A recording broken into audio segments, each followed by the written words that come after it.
श्री राम जितने बड़े योद्धा थे उतने ही बड़े योगी। राम ही नहीं, आप कितने भी महान पुरुषों को देख लें या शासकों की गाथा पढ़ लें, आपको इन सभी में एक चीज कॉमन मिलेगी, जो जितना बड़ा योद्धा होगा वो उतना ही बड़ा योगी होगा। मतलब कि उसको अपने मन पर उतना ही ज्यादा काबू करना होगा।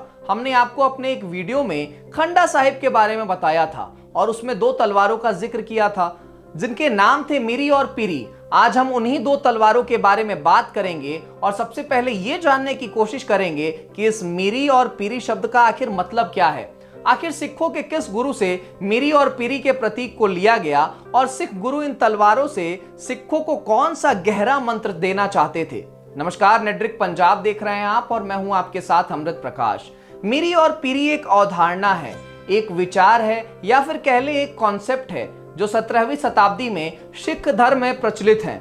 सिख धर्म के छठे गुरु गुरु हरगोबिंद जी ने 12 जून 1606 को द मीर एंड द पीर, जिसका मतलब है सामयिक शक्ति और आध्यात्मिक अधिकार का कॉन्सेप्ट लाकर सिख धर्म को नया मार्ग दिखाया था। मीरी पीरी सिख धर्म से जुड़ा हुआ शब्द है और वास्तव में जब सिखों के गुरु साहिब श्री गुरु हरगोबिंद जी ने गुरु गद्दी संभाली तो उन्होंने दो तलवारें धारण की। इन्हीं तलवारों को मीरी और पीरी शब्द से नवाजा गया।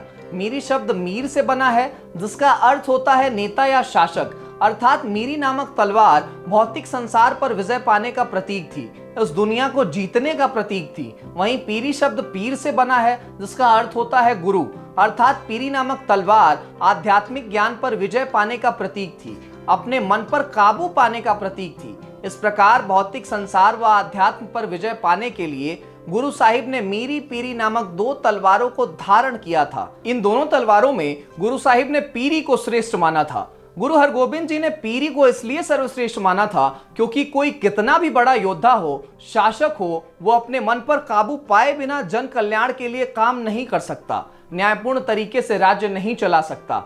आपको अगर तथागत बुद्ध और अजात शत्रु की कहानी याद होगी तो आपको ये पता होगा कि अजात शत्रु ने जब अपने शासन के लिए पिता की हत्या कर दी थी और विजय की रथ पर सवार था, फिर भी उसके राज्य की जनता खुश नहीं थी और उसका मन भी बेचैन था। जब वह बुद्ध के पास अपने अशांत मन को लेकर पहुंचा था तब बुद्ध ने उसे एक ही मार्ग बताया था। उन्होंने कहा था कि सबसे पहले अपने मन पर विजय प्राप्त करो, उसे शांत करो, तभी जनता और खुद के साथ न्याय कर पाओगे। सोचिए, अपने मन को केवल शांत कर लेने से, अपने भीतर की दुनिया को जान लेने भर से अजात शत्रु जैसा निर्दयी जब इतने सालों तक मगध जैसे राज्य पर शासन कर सकता है, तो गुरु या फिर एक आम इंसान अपने जीवन में क्या क्या कर सकता है।